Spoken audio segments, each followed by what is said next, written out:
esta transmisión online. Esperamos que sea muy bendecido a través de la palabra del Señor, de las alabanzas, que pueda sentirse libre de adorar al Señor. Vamos a comenzar orando. Le invito a que pueda cerrar sus ojos. Le voy a pedir a mi esposo Felipe que nos pueda guiar en una oración de gratitud. Amén. Padre Celestial, Señor, te damos gracias por la salud y la vida que nos das. Gracias, Padre, porque podemos estar acá una vez más, Señor, escuchando tu palabra. Gracias, Señor, porque tú eres un Dios que escucha, porque podemos orar hacia ti, Señor, y tú vas a escuchar nuestras peticiones, Padre Celestial. Te rogamos, Señor, que se haga tu voluntad en nuestras vidas, Padre, y que seas tú el que guíe esta reunión, Señor. En el nombre de tu Hijo amado Jesús. Amén. Amén. Amén, hermanos, hermanas, no olviden que si tienen alguna petición por la cual quiera que oremos como iglesia, nos puede escribir también en nuestras redes sociales, en Facebook o en Instagram. Que el Señor les bendiga.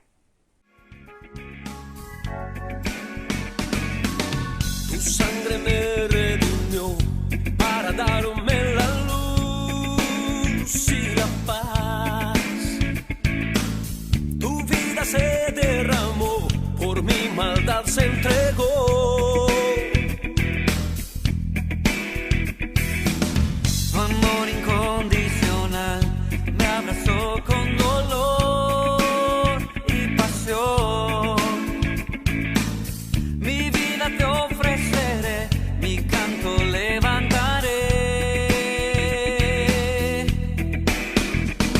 Alabanza y honor, poder y gloria al Cordero de Dios, al León de Judá, al único digno de honra, Jesucristo mi Rey y Señor.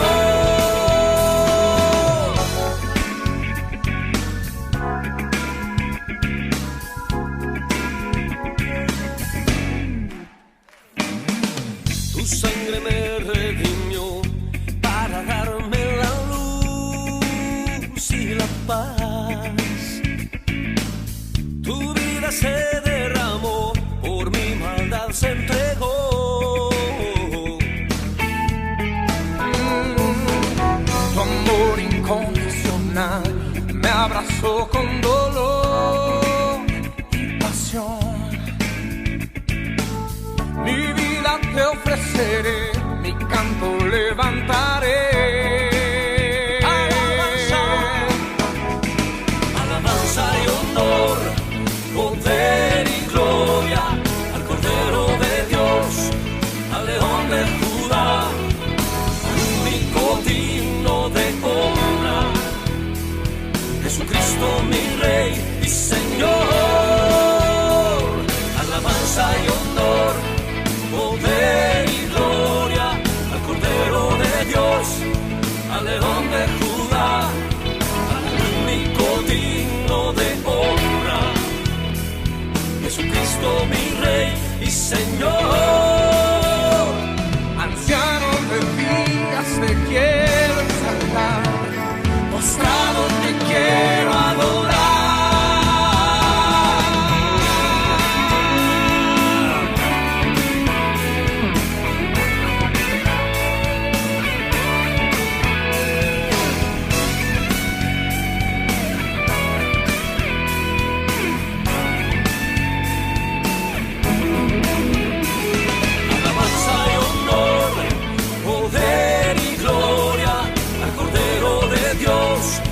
Al León de Judá, al único digno de honra, Jesucristo mi Rey y Señor. Alabanza y honor, poder y gloria al Cordero de Dios, al León de Judá, al único digno de honra, Jesucristo mi Rey y Señor.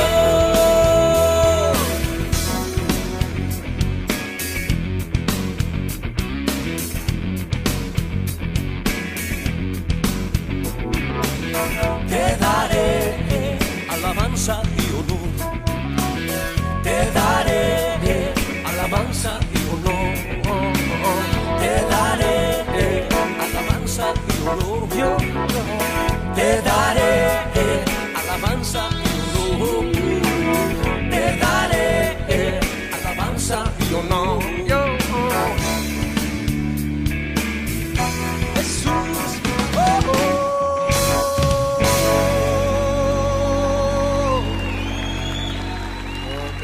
aplaudimos a ti, Señor. Te aplaudimos a ti, Jesús.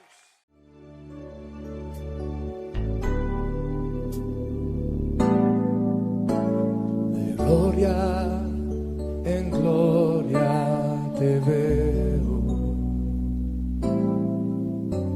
Cuanto más te conozco, quiero saber más de ti, mi Dios, cual buen alfarero.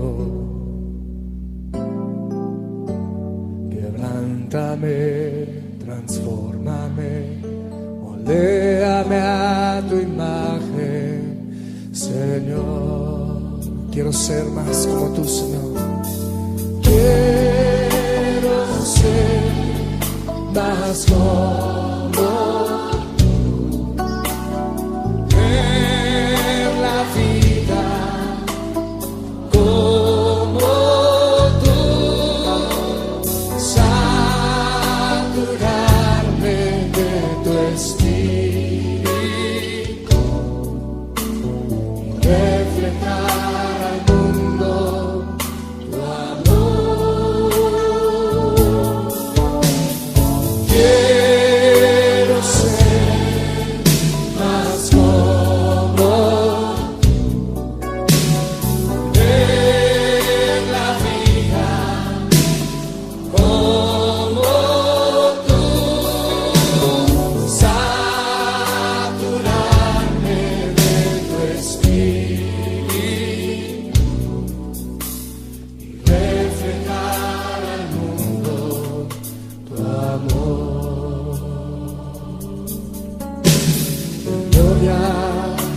En gloria me veo. Cuanto más te conozco, Señor, cuanto más te conozco, quiero saber más de ti, Dios, cual buen alfarero. Quebrántame, Señor.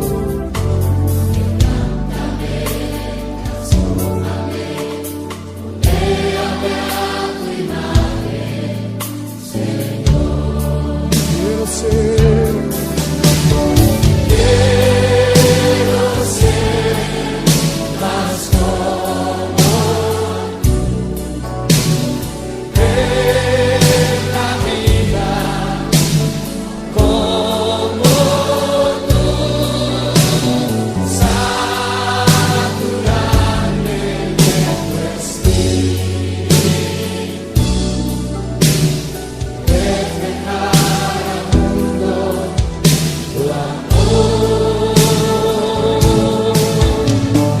Quiero ser más como tú, ver la vida como tú, saturarme de tu espíritu, reflejar al mundo tu amor, reflejar al mundo tu amor, reflejar al mundo, reflejar al mundo tu amor.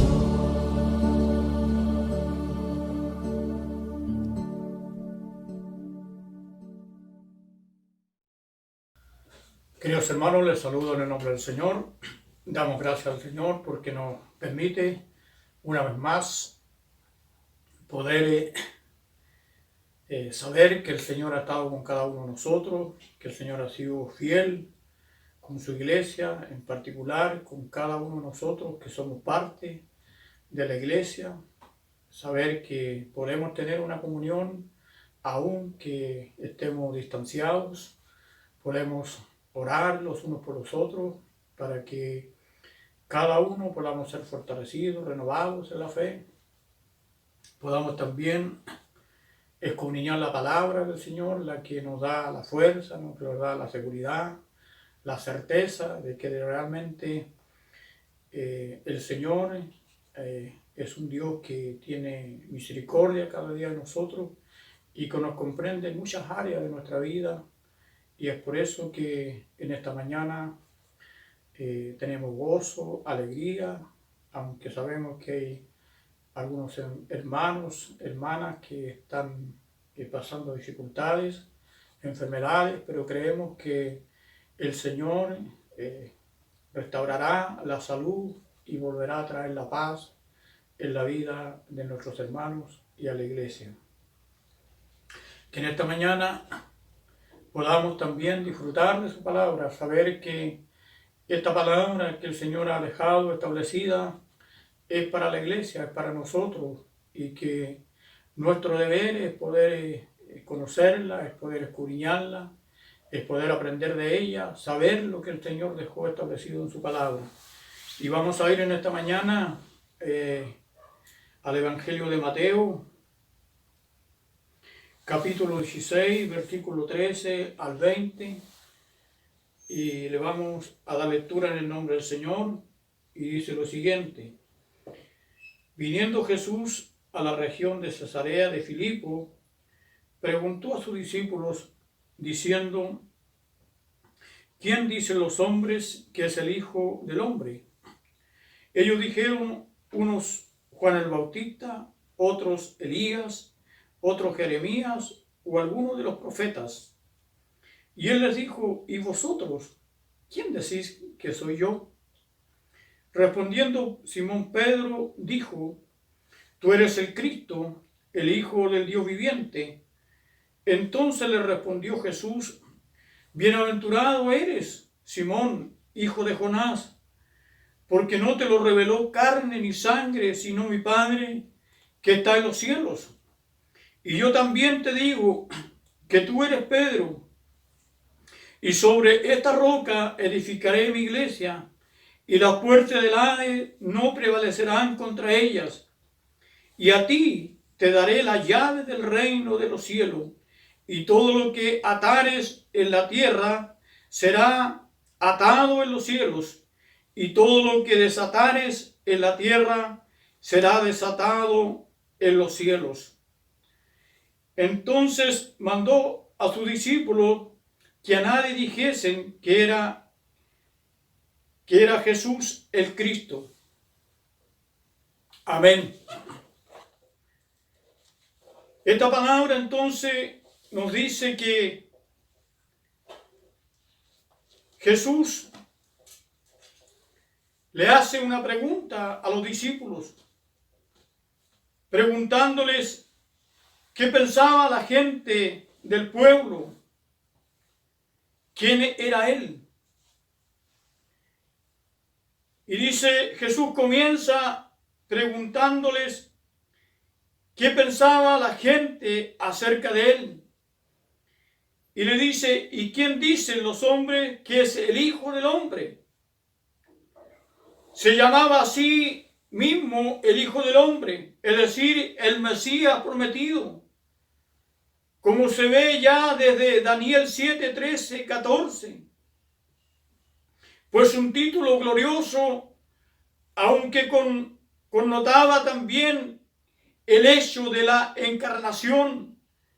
Por otra parte, cuando Pablo habla de la humillación del Hijo de Dios, al ser enviado a este mundo, no le llama el Hijo del Hombre, sino nacido de mujer.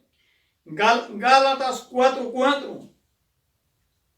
Entonces vemos acá que el Señor quiere saber qué piensa la gente de él. Investiga cuáles son los pensamientos del pueblo acerca de él. ¿Quién dicen los hombres? Dice el Señor que es el Hijo del Hombre. No pregunta quién dicen los escribas y fariseos, sino los hombres en general, la gente del pueblo a la cual los fariseos despreciaban. El vulgo, la gente común, conversaba con los discípulos con mayor familiaridad que con el maestro, y por eso a través de ellos podía Jesús investigar mejor qué era lo que la gente decía de él. El Señor quería saber qué pensaba la gente acerca de Él, porque Él todavía no se había revelado abiertamente quién era. Y por eso les pregunta a sus discípulos, porque ellos tenían más apego o conversaban mucho más con la gente del pueblo que el propio Señor.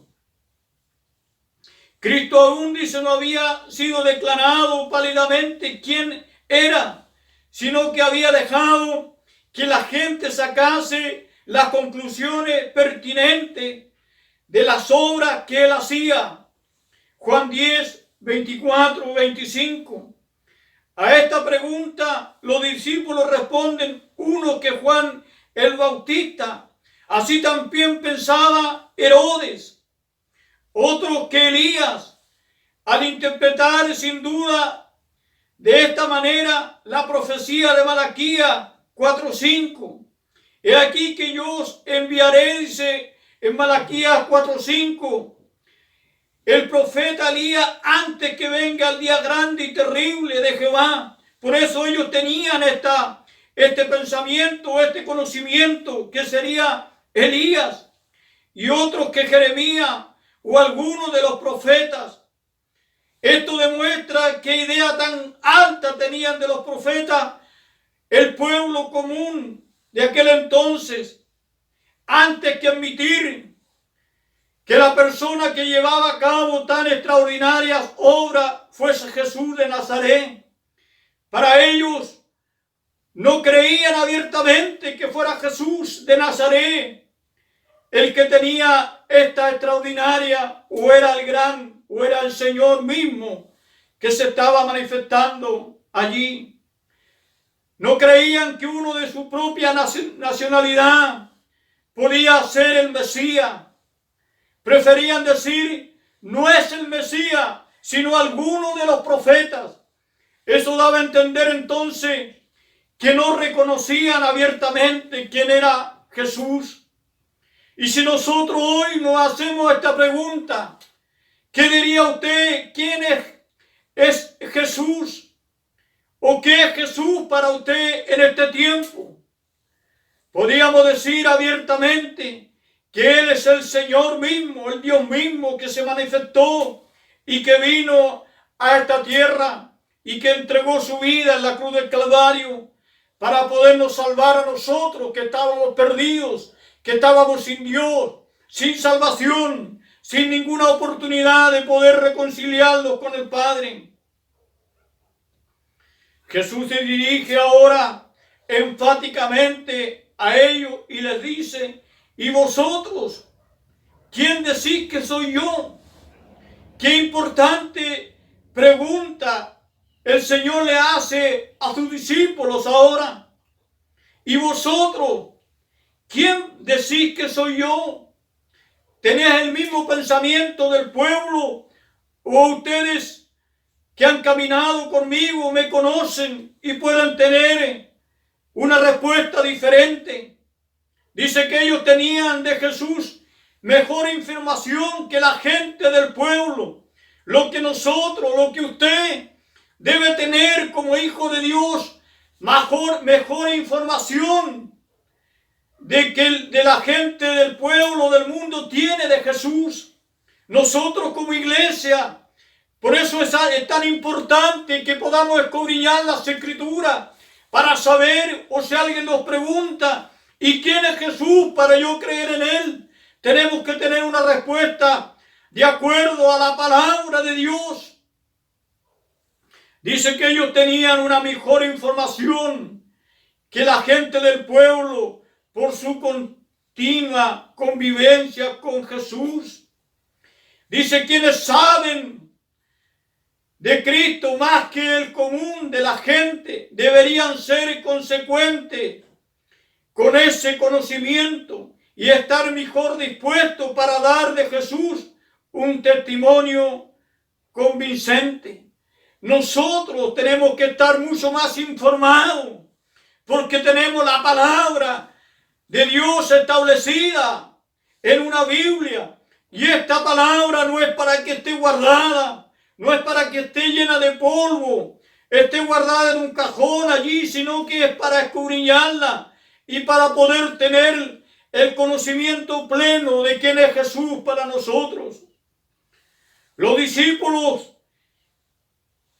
estaban estudiando con el maestro a fin de ser aptos para instruir después a otros.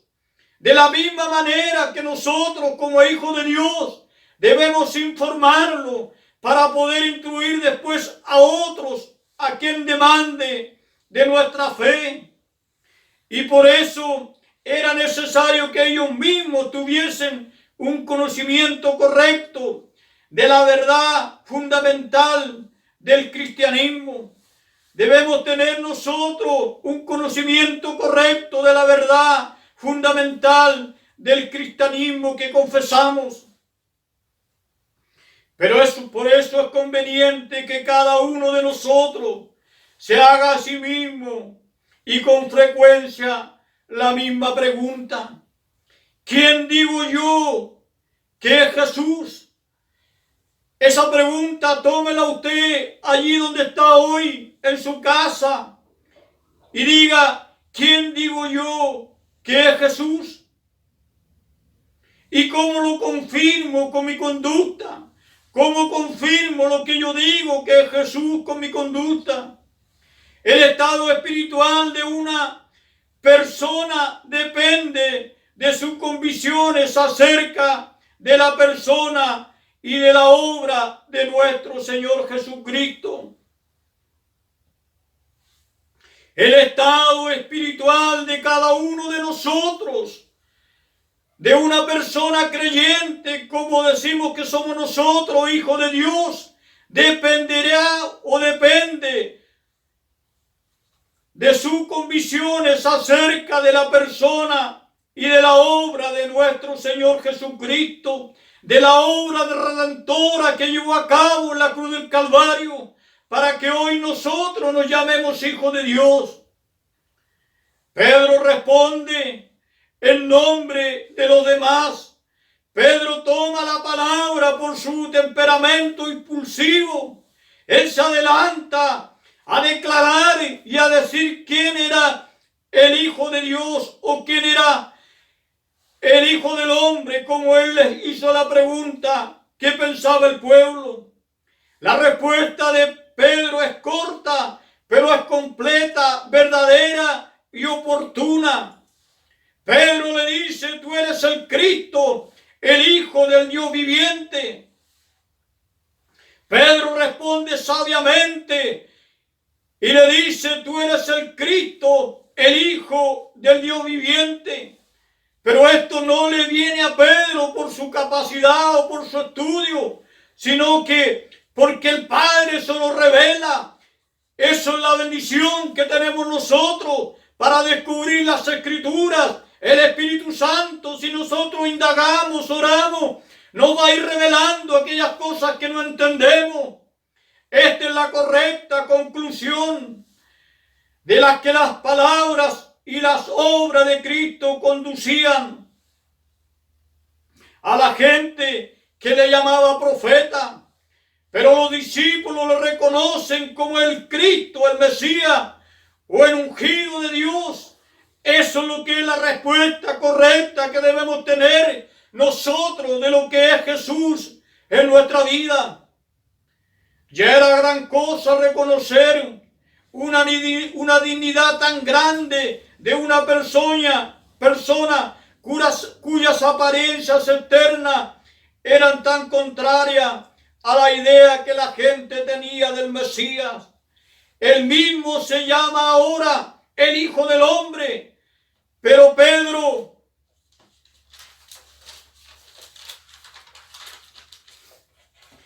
le reconoce en él al Hijo del Dios vivo y verdadero.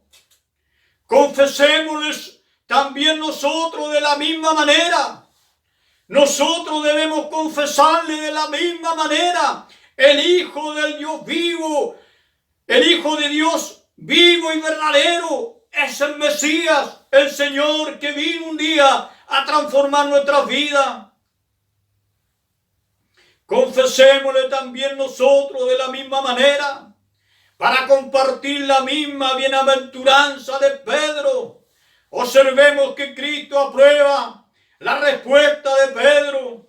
Como creyente, Cristo se muestra satisfecho con la respuesta de Pedro, tan clara y explícita, y le dice: ¿de dónde le ha venido tan alto conocimiento?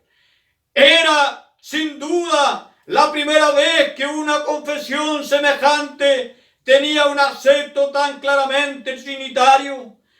No era entonces la sabiduría de Pedro, sino que el Padre se lo había revelado, porque Pedro se había preocupado de buscar la presencia de Dios. Pedro era feliz por ello. Dichoso eres, Simón, le dice el Señor. En el original, Simeón, como en otras ocasiones, hijo de Jonás, o más probablemente de Juan. A la vista del texto correcto de Juan 1:42, Pedro había nombrado al Padre de Cristo y Cristo nombra al Padre de Pedro. Tanto el significado de Jonás, que significa paloma, como el de Juan, que significa Dios agració. Eso es el significado de Jonás, paloma, y como el de Juan, Dios agradeció o agració. Entonces, Pedro no responde entonces por sí solo, por sabiduría, sino porque el Padre le había revelado esa respuesta. Llevan su simbolismo, pues la paloma, dice, es símbolo del Espíritu Santo, el cual nos guía a toda la verdad, y la gracia de Dios nos permite descubrir dicha verdad. Mire, el Espíritu Santo es el cual nos guía a toda verdad, y la gracia de Dios, que cada día es nueva sobre nosotros, nos permite descubrir dicha verdad. Sin embargo, la más alta consideración que se desprende del texto es la comparación del origen humano de Pedro. La cantera de la que había sido sacado Pedro, un origen común y vulgar, con la verdad tan alta que acababa de confesar.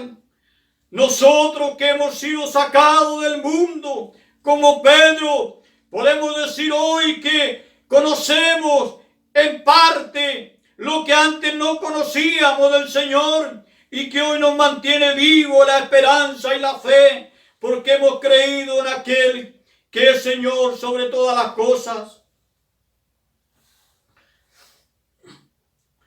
Con la verdad tan alta que acababa de confesar, y que le prestaba una dignidad que no le tenía por nacimiento, sino por el favor de Dios. Una dignidad que no le venía por el nacimiento de Pedro, sino por el favor divino de Dios. Era la libre y soberana gracia de Dios la que llevaba el foso entre su nacimiento vulgar y su noble confesión. Tras recordarle esto, Jesús le proclama: bienaventurado por la fe que había profesado. Bienaventurado eres, Pedro, por las palabras que tú has declarado. Bienaventurado es usted, que es parte de la iglesia, y cada uno de nosotros, cuando cada día proclamamos por fe en que hemos creído en Jesucristo el Señor. Los verdaderos creyentes son bienaventurados, dichosos. Son bienaventurados y dichosos los creyentes, como cada uno de nosotros. Pues aquellos a quienes Cristo llama bienaventurados no pueden dejar de serlo.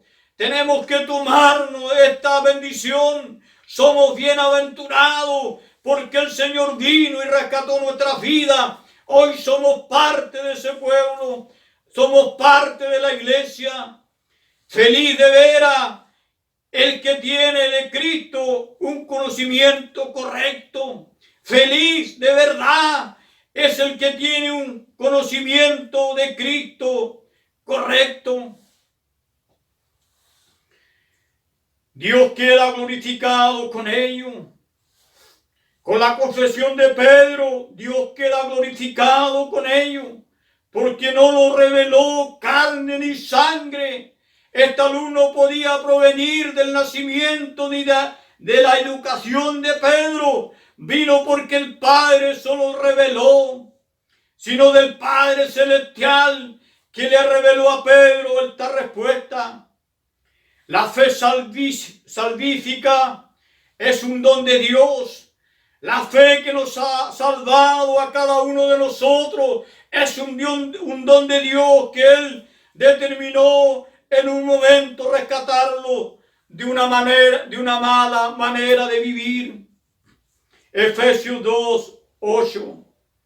Y por ello, donde quiera que esta fe se encuentre, es obra de Dios.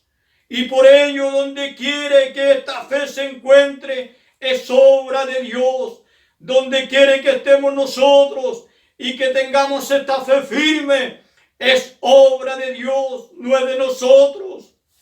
Pero era pues dichoso, porque el Padre Celestial se lo había revelado. La dicha verdadera va ligada a la gracia y al favor de Dios, de modo que solo es en realidad desdichado el que carece de la gracia de Dios, de manera o en realidad que es desdichado el que carece de la gracia de Dios. Esta gracia está todavía a las puertas para que todo aquel que crea en el Señor la pueda tomar y pueda ser dichoso, pueda creer en Jesucristo el Señor. Todavía es tiempo de salvación. Cristo va a honrar a los discípulos y en especial a los ministros que así le honren. Cristo va a honrar, dice, a cada uno de nosotros que somos hijos de Dios, de la manera que nosotros le honremos, de la manera que nosotros tengamos una vida agradable de acuerdo a los mandamientos y establecido por Dios. Entonces Dios, cuando le honramos con nuestra vida, Él también nos va a honrar. La solemne palabra de Jesús a Pedro en respuesta al homenaje de pleitesía que éste le había tributado. La solemne palabra de Jesús a Pedro en respuesta al homenaje de pleitesía que éste le había tributado son como la cédula regia o carta constitucional divina. Son como la cédula regia o carta constitucional divina. Cada uno de nosotros es como una cédula regia o carta constitucional divina, donde estamos inscritos en el libro de la vida como hijos de Dios. Entonces podemos tener esta seguridad que nosotros que somos parte de la iglesia somos estos bienaventurados y dichosos, que ha de configurar esta constitución divina, que ha de configurar el ser mismo de la iglesia futura, que el tetón o albañil, que es en griego carpintero, de Nazaret, se dispone a constituir en esta cédula regia. Podemos observar en la cédula de Cristo Jesús, Él se dispone a constituir la iglesia del Señor. La autoridad de quien la firma y sella. Y yo te digo, dice el Señor, la cédula es puesta en la mano de Pedro, de mano del fundador y la cabeza de la iglesia. Esta cédula que es la iglesia es puesta en las manos de Pedro. de mano del fundador y cabeza de la iglesia, que es Jesucristo. La constitución de la iglesia es puesta en manos de Pedro como representante de una agencia cuyos objetivos se especifican aquí claramente, tanto como su permanencia. La mano del que edifica la iglesia, dice el Señor, la mano del que edifica la iglesia, yo, dice el Señor, soy quien edifico la iglesia, y sobre mí estará edificada la iglesia, no sobre un hombre o sobre una persona. Edificaré mi iglesia. Cristo es el arquitecto de su iglesia. La construcción de la iglesia es una obra que perdura hasta la consumación de los siglos. Por lo tanto, la iglesia va a prevalecer porque está fundada sobre la roca, sobre la persona de Cristo. Hasta el fin de los tiempos no va a sucumbir, no va a ser doblada, porque es el Señor el dueño de la iglesia. Y Cristo usa a sus ministros como arquitectos subalternos, que con el poder y la gracia de Él, del Señor, edifican sobre el único fundamento. Primera de Corintios 3:11 y su siguiente. Por eso han de mirar cómo edifican. Nosotros debemos mirar cómo edificamos. Si es sobre el verdadero fundamento que es Cristo, o sobre la obra de un hombre o de una persona, y si es con sólidos valiosos materiales, o con algo que consuma el fuego o se lleva el viento. Por eso nosotros tenemos que tener claridad para que nuestra fe esté fundamentada sobre la roca que es Cristo, para que no seamos doblados y no seamos tentados, o esta firmeza no se vea en algún momento que es destruida. El fundamento sobre el que edifica su iglesia, sobre esta roca, dice Jesús, que había expuesto la parábola de Mateo 7, 24 y 27, cuando él dice que la fe o el que edifica debe edificar sobre la roca, no sobre arena. Por lo tanto, la iglesia está edificada sobre Jesucristo y va a prevalecer por los tiempos. El Señor no iba a edificar sobre arena, sino sobre roca, a fin de que su iglesia resistiera todos los embates a lo largo de los siglos. El Señor no iba a edificar sobre arena, sino sobre la roca, sobre su nombre, a fin de que la iglesia resistiera todos los embates a lo largo de los siglos. Y hemos visto cómo la iglesia se ha mantenido en pie a pesar de que ha pasado por diferentes dificultades. La iglesia permanece y permanecerá hasta el último tiempo, porque está fundada sobre la roca. ¿Quién es esta roca? Unas breves observaciones nos ayudarán a interpretar este controvertido pasaje. Primero, no cabe duda de que Cristo, al hablar en arameo, repetirá 2 veces la palabra Kefa, que proféticamente le había puesto como sobrenombre a Simón, hijo de Jonás, la primera vez que lo vio en Juan 1:42. Este sobrenombre expresaba una faceta de la persona de Pedro, en cuanto que al confesar la divinidad del Señor, era no solo una piedra viva. Pedro no era solo una piedra viva, sino que esta piedra que era Pedro estaba edificada sobre la principal piedra del ángulo que era Jesús.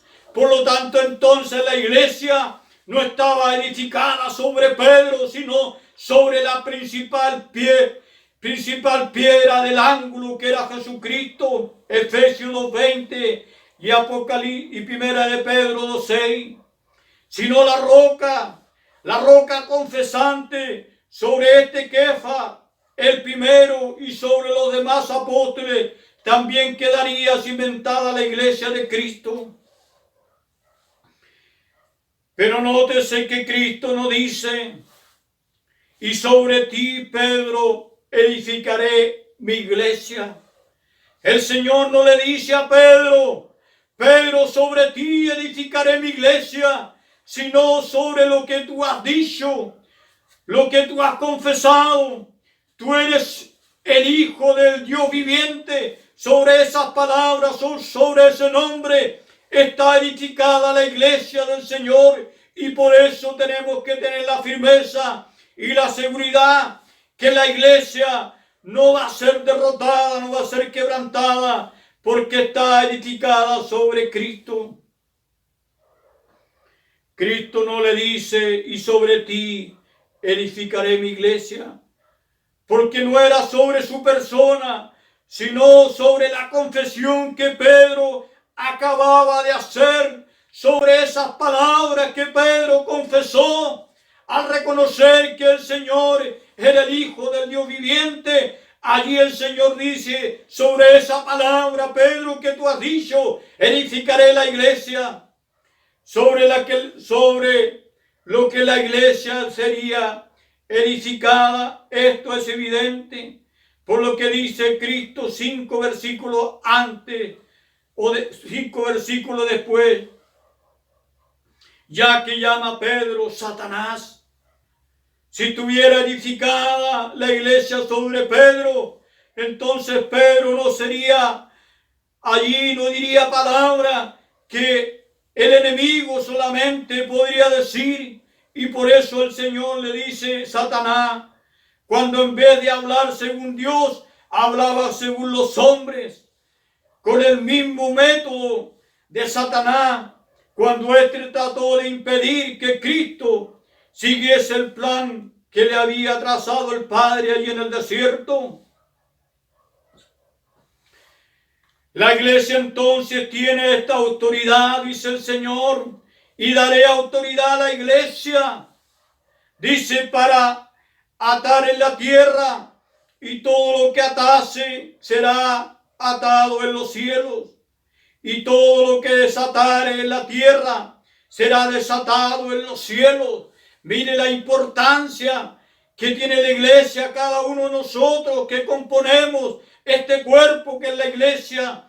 Todo lo que atemos aquí en la tierra será atado en los cielos, y todo lo que desatamos aquí en la tierra será desatado en los cielos, porque somos parte de esta iglesia.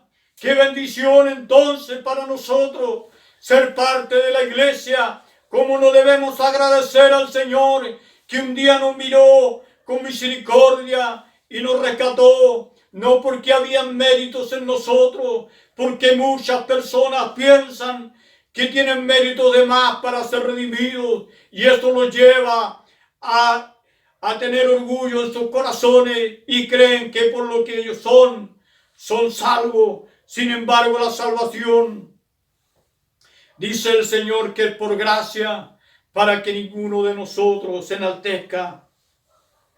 La salvación la ganó el Señor en la cruz del Calvario. Todo aquel que me confesare delante de los hombres, yo también le confesaré, dijo el Señor, delante de los ángeles, en la presencia del Padre. El cristianismo es Cristo.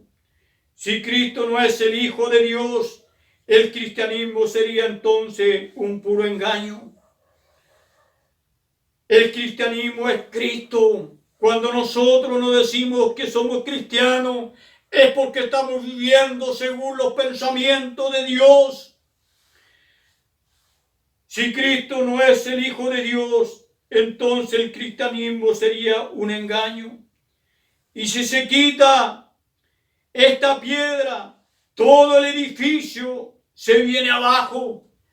Si la iglesia estuviera fundada sobre la persona de un hombre, ya habría sucumbido durante este tiempo, porque está fundada sobre la roca que es Jesucristo. La iglesia ha prevalecido y prevalecerá por los siglos hasta que el Señor venga por su pueblo. Querido hermano y hermana, que esta palabra en esta noche le pueda traer satisfacción, gozo, alegría de ser parte de esta iglesia, y que usted tenga un conocimiento claro quién es Jesucristo el Señor. Jesucristo es el Señor, el dueño de la iglesia, y sobre su nombre está edificada la iglesia. Y esta iglesia no va a prevalecer, no va a ser doblada por todos los obstáculos, sino va a prevalecer hasta el último tiempo, si usted y yo somos fieles a Cristo.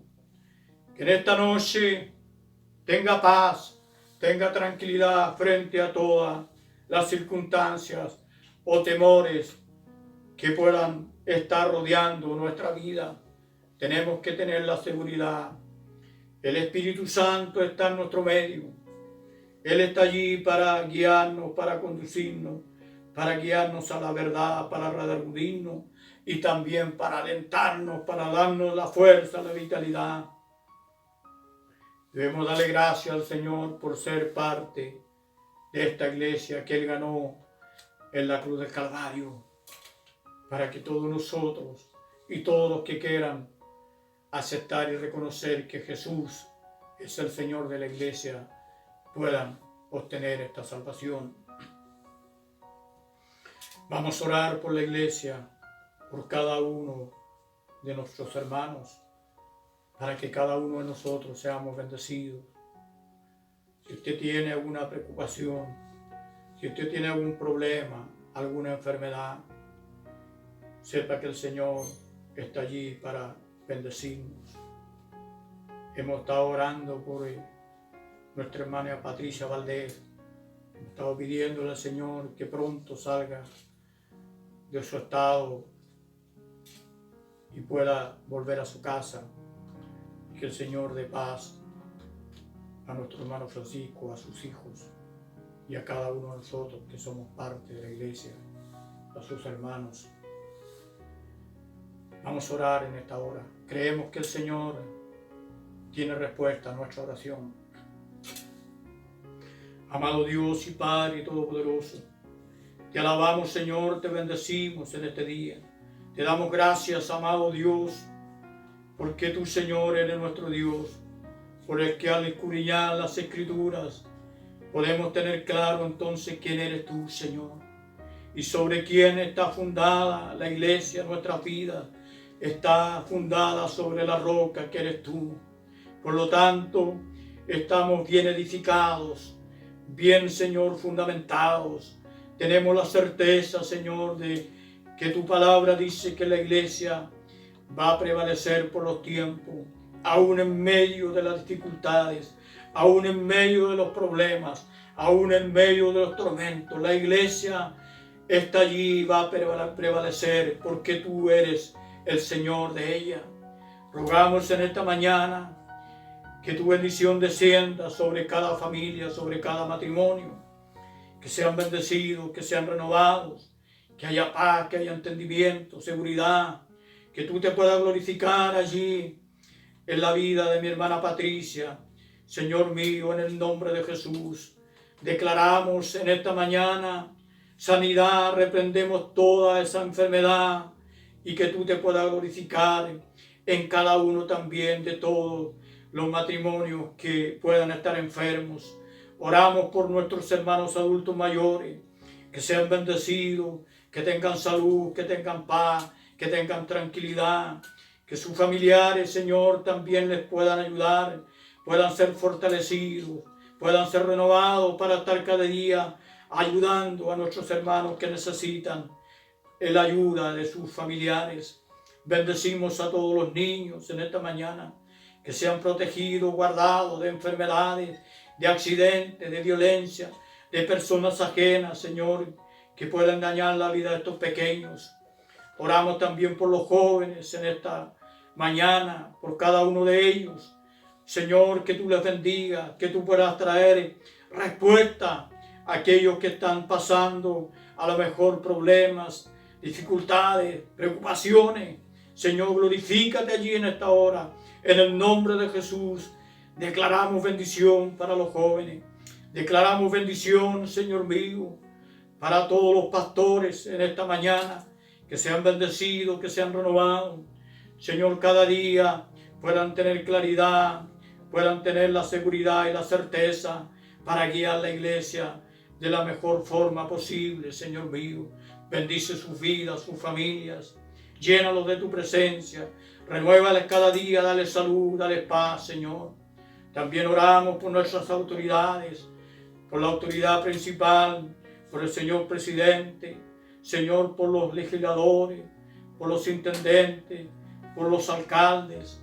Oramos por nuestro alcalde y por los concejales de nuestra comuna, que sean bendecidos, Señor, para guiar esta comuna. Oramos también por el Señor, por todos los ministros. Oramos en una forma especial por el ministro de Salud, para que todas las medidas que se vayan tomando puedan tener la seriedad, Señor, de poder llevar todo esto que se ha ido menguando el avance de este virus. Señor, oramos por las Fuerzas Armadas, por las Fuerzas de Orden, que cada día, cada noche están allí, Señor, al servicio de la patria, para que cada uno de nosotros también seamos responsables y no nos pongamos abiertamente a desobedecer, a tener, Señor, problemas con las autoridades, Señor. Oramos por el personal de la salud, Padre amado, para que sean guardados, no sean contaminados con este virus y pueda haber oportuna, Señor, ayuda a todos los que puedan estar enfermos. Oramos por las personas que trabajan, Señor, en el comercio, en la locomoción colectiva, en las industrias. Hermanos nuestros que están allí también sean guardados y protegidos. Oramos por los recursos de este país, Señor, para que puedan llegar a todas las personas y todos puedan tener el sustento que es necesario en este tiempo, Padre amado. Gracias, Señor, te damos porque se ha ido experimentando un alivio. Hemos ido pudiendo ver, Señor, cómo este virus ha ido, Señor, perdiendo su fuerza por el cuidado, por la responsabilidad de cada uno de nosotros. Oramos también por todos los países del mundo que están siendo afectados, Señor mío, que se puedan tomar todas las medidas pertinentes de acuerdo a los medios y los recursos que puedan haber, Señor mío, para que todo esto pueda salir y pueda llegar un momento, Dios, que en tu tiempo, Señor, sea esto determinado y que pronto se pueda descubrir alguna vacuna, Dios, con tu ayuda, con tu bendición, para poder hacer frente a todo este virus, Señor, que ha cobrado tantas vidas. Oramos por todas esas personas que están enfermas, que sean restauradas con tu gracia, con tu misericordia, y que todos aquellos, Señor, se acuerden que hay un Dios real, que hay un Dios verdadero, y que le debemos a este Dios nuestra honra y nuestra vida de ser consagrada para ti. Gracias, Señor, te damos por este día hermoso que tú nos concedes, en que podemos tener una bendición de lo alto, tener tu palabra en nuestro medio, saber que tu presencia está con nosotros, Señor, cada día a través de la persona del Espíritu Santo. Amén y amén. Que el Señor les bendiga, amados hermanos y hermanas.